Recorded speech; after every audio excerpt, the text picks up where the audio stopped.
다크한 나이트메어 출발합니다. 1991년 3월 26일 민수와 도현, 지훈, 태민, 성준 5아이는 아침부터 들뜬 모습이었어요. 학교에 가지 않아도 되는 지방선거일이었고 동네 어귀에 모여 도롱뇽알을 잡으러 와룡산으로 향한 거죠. 아이들 웃음소리는 골목길에 오래 맴돌았고 마치 그날이 특별한 휴일처럼 들렸어요. 그러나 그 발걸음이 다시 집으로 돌아오지 못할 것이라는 걸 누구도 예상하지 못했어요. 그 순간에 무심한 평화가 뒤이어 끝없는 불안으로 바뀌게 되었던 거예요. 시간이 지나도 아이들은 돌아오지 않았고 해가 기울 무렵 부모들의 가슴에는 서늘한 그림자가 드리워졌어요. 혹시 아직 산에서 노는 건 아닐까라는 희망과 무슨 일이 벌어진 건 아닐까라는 공포가 교차했죠. 마을 어른들이 산으로 올라가 아이들의 이름을 불렀지만 돌아오는 것은 바람에 흔들리는 나뭇잎 소리뿐이었어요. 부모들은 그제야 무언가 잘못되었다는 걸 직감했고 순식간에 동네 전체가 뒤흔들리기 시작했어요. 작은 마을의 고요는 그렇게 깨져버린 거예요. 경찰은 대규모 수색을 시작했어요. 군인과 자원봉사자까지 동원돼 와룡산을 샅샅이 뒤졌지만 흔적 하나 찾지 못했죠. 장화 자국, 떨어진 옷가지, 부러진 나뭇가지조차 결정적 단서는 아니었어요. 헬기까지 투입됐지만 산은 무심하게 아이들의 행방을 감췄고 실종은 곧 미제로 변해갔어요. 부모들은 매일 산 입구에 모여 아이들의 이름을 부르며 끝내 울음을 터뜨렸어요. 산을 내려오는 사람들마다 고개를 저었고 시간이 흐를수록 희망은 무거운 절망으로 가라앉아 갔어요. 언론은 사건을 개구리 소년이라 불렀어요. 처음엔 개구리를 잡으러 갔다가 사라졌다는 단순한 표현이었지만 곧 전국이 알게 된 비극의 이름이 되었죠. 신문 일면마다 아이들의 웃는 얼굴이 실렸고 방송에서는 연일 의혹과 추측이 흘러나왔어요. 누군가는 유괴라 했고 누군가는 사고라 했으며 누군가는 더 어두운 범죄라 했어요. 그러나 확실한 건 아무도 아이들이 어디 있는지 모른다는 사실뿐이었어요. 그 공백은 가족들의 마음을 매일 파고드는 칼날이었죠. 시간은 잔인하게 흘러갔어요. 실종 1년, 2년, 3년이 지나도 아이들의 소식은 들리지 않았어요. 부모들은 거리에서 전단을 돌리고 방송국을 찾아가 호소했어요. 그러나 제보는 대부분 헛된 소문이었고 진실은 자꾸 더 멀어지는 듯했어요. 한밤중에 걸려온 장난 전화조차 혹시 아이들 소식일까 하고 받아들여야 했던 가족들의 심정은 얼마나 절망적이었을까요?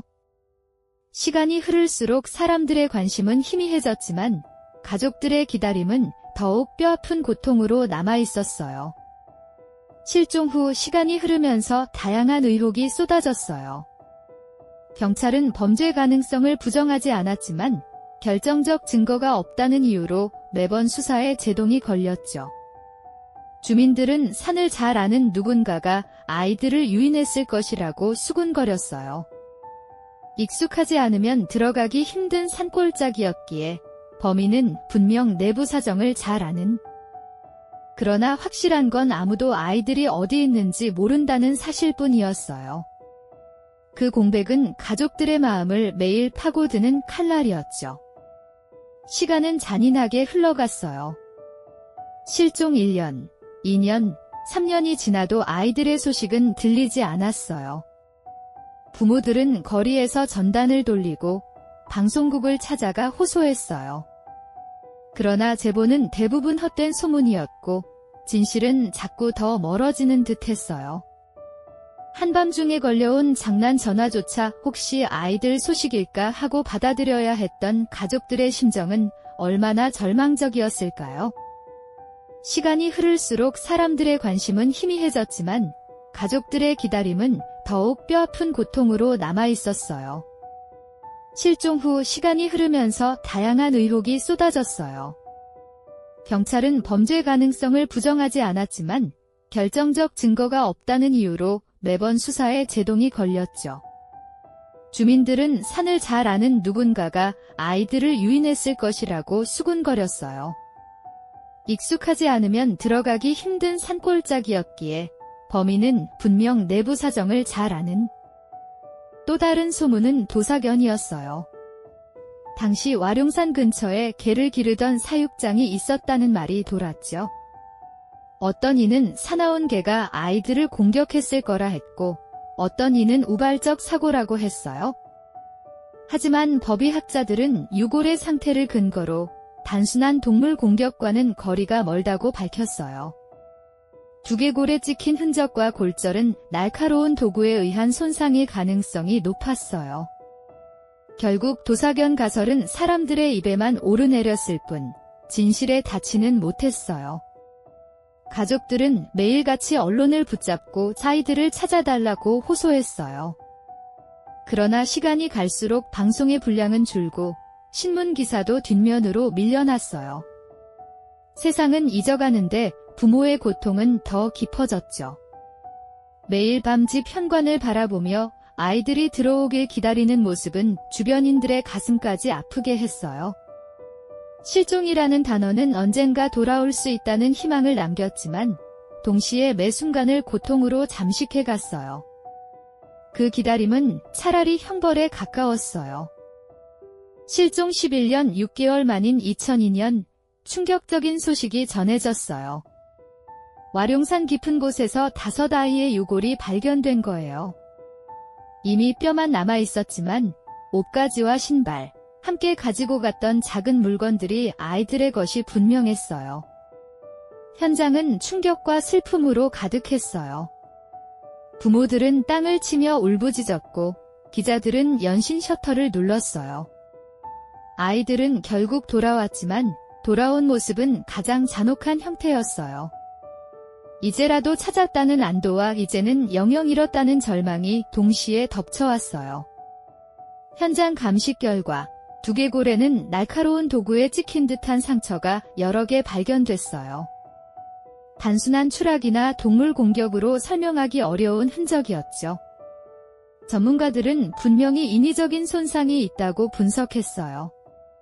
그러나 수사당국은 여전히 확정적 결론을 내리지 못했어요. 범인의 흔적이 보존되지 않았기 때문이었죠. 유골은 이미 세월에 깎여 있었고 현장은 초기에 제대로 보존되지 않아 많은 단서가 사라졌어요. 진실은 그렇게 다시 안개 속으로 숨어들었어요. 경찰은 저체온증 사고사라는 가능성을 내세우기도 했어요. 아이들이 비를 피하지 못하고 추위에 쓰러졌다는 설명이었죠. 그러나 전문가들은 고개를 저었어요. 두개골의 골절과 상흔은 단순한 추위로는 설명이 되지 않았어요. 생전에 강한 충격을 받은 흔적이 있었고 피의 흔적까지 발견됐어요. 그럼에도 불구하고 일부 수사 책임자는 끝까지 사고사를 주장했어요. 이 모순된 해석은 유족의 상처를 더 깊게 만들었어요. 사건은 그렇게 진실과 거짓의 경계에서 흔들리고 있었어요. 아이들의 아버지였던 지훈은 끝내 아들의 뼈조차 온전히 보지 못한 채 세상을 떠났어요. 그는 병상에서도 마지막 순간까지 진실을 밝혀달라는 말을 남겼다고 해요. 가족들은 그 한마디가 곧 유언처럼 남아 평생의 짐이 되었어요. 진실을 알지 못한 채 떠난 부모의 눈빛은 지금도 남은 이들의 기억을 괴롭히고 있어요. 아이들의 유해를 마주한 어머니 은주와 지혜는 끝내 오열하며 땅에 무릎을 꿇었어요. 이 사건은 단순한 미제가 아닌 가족의 파멸을 의미했어요. 그 후에도 수사는 이어졌지만 범인의 흔적은 점점 더 희미해졌어요. 수많은 제보가 쏟아졌지만 대부분 허위였고 경찰은 진짜 단서를 놓쳤어요. 사건 초기부터 현장이 훼손된 것이 치명적이었죠. 유골은 따로 모아져 있었고 DNA 분석조차 어려운 상태였어요. 누군가의 의도적인 개입을 의심할 수밖에 없는 정황이었어요. 그러나 뚜렷한 결론은 여전히 없었어요. 범인이 존재한다면 이미 오래전에 세상을 떠났거나 흔적을 완전히 지웠을 수도 있다는 절망감이 퍼졌어요. 세월이 흘러도 사람들은 이 사건을 잊지 못했어요. 와룡산을 찾은 시민들은 작은 추모비 앞에서 아이들의 이름을 불렀어요. 민수야, 도현아, 지훈아, 태민아, 성준아. 그 목소리에는 울음과 회한이 섞여 있었죠. 아이들은 다시 돌아오지 않았지만 그 이름만큼은 여전히 사람들의 기억 속에서 살아있었어요. 사건은 여전히 미제로 남아있었고 한국 사회의 가장 큰 미스터리로 기록되었어요. 그러나 가족들에게는 미스터리가 아니라 끝나지 않은 악몽일 뿐이었어요. 사건이 미궁에 빠지자 음모론도 퍼져갔어요. 누군가는 권력층이 사건을 은폐했다 말했고 누군가는 범인이 이미 잡혔지만 발표하지 않았다고 의심했어요. 그러나 이 모든 건 검증되지 않은 소문일 뿐이었죠. 가족들은 그런 억측이 더욱 가슴을 찌른다고 호소했어요. 그저 진실만 알고 싶을 뿐이었지만 세상은 끝없이 새로운 의혹만 만들어냈어요. 그 안에서 유족들은 이중의 고통을 겪었어요. 아이를 잃은 슬픔과 억울한 낙인이 함께 따라붙었기 때문이었어요. 다현은 범죄심리학자로서 방송에서 사건을 분석했어요.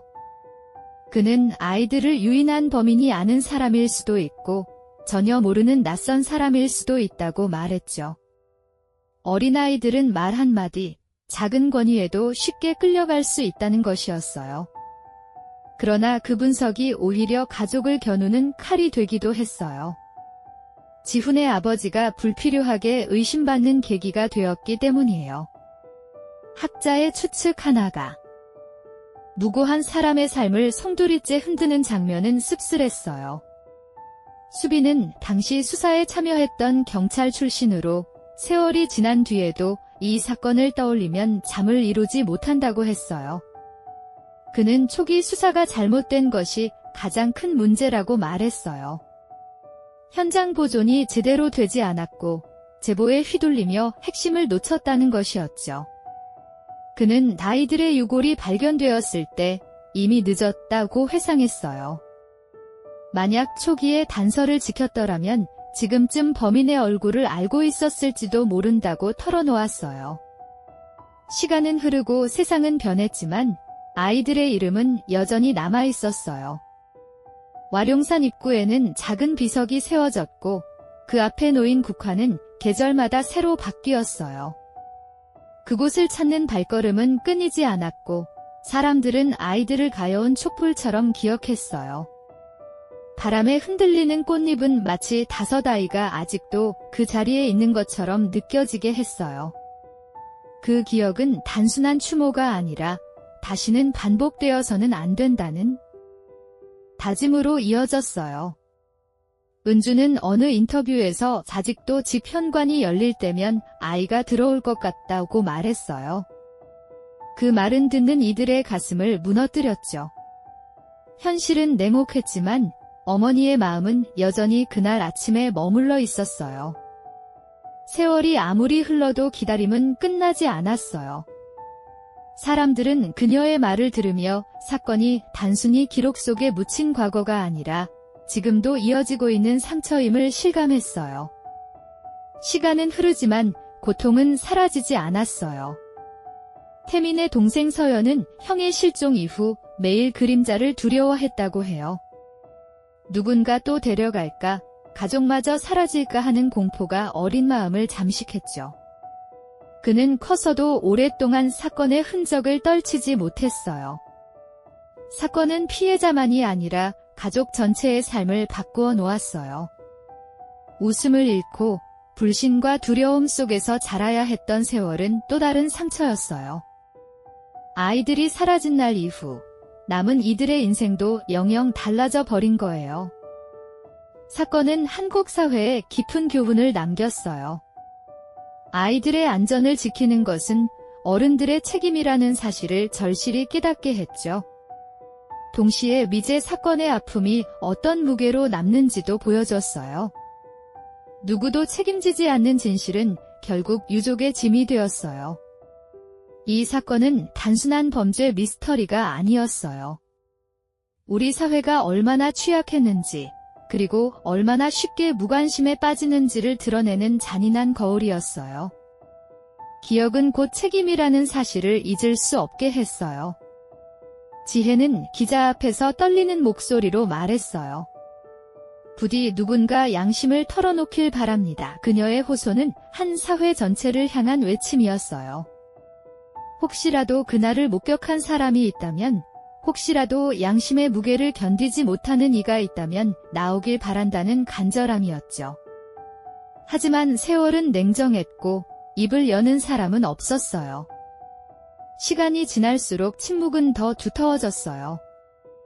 그러나 지혜의 목소리는 여전히 공기 속에 남아 울림을 만들었어요. 성주는 법의학자로서 아이들의 두개골을 직접 검토한 경험을 떠올렸어요. 그는 확신에 차 말했어요. 이건 결코 단순한 사고가 아닙니다. 골절의 방향과 깊이, 반복된 충격의 흔적은 타살 가능성을 강하게 시사했어요. 그러나 수사팀은 그의 의견을 충분히 반영하지 않았죠. 결국 진실은 묻혀버렸고 사건은 미제로 남았어요. 성준의 목소리는 공허하게 메아리 쳤지만 적어도 그 순간만큼은 누군가 진실을 말하고 있다는 위안이 되었어요. 세월이 지나 지금은 많은 이들이 그날을 역사의 미제로 기억해요. 그러나 가족들에게는 여전히 끝나지 않은 현실이에요. 민수, 도현, 지훈, 태민, 성준 5아이의 이름은 단순한 기록이 아니라 꺼지지 않는 불씨예요. 와룡산의 바람은 여전히 그날의 비밀을 품고 있고 언젠가 진실이 밝혀지길 기다리고 있어요. 이 사건은 단순한 비극이 아니라 우리가 끝까지 기억하고 지켜야 할 의무예요. 진실은 침묵할 수 없고 반드시 드러나야 하는 거예요. 오늘의 다크한 나이트메어는 여기까지입니다. 끝까지 청취해주셔서 감사합니다. 구독과 좋아요로 힘을 보태주시면 큰 응원이 될 거예요.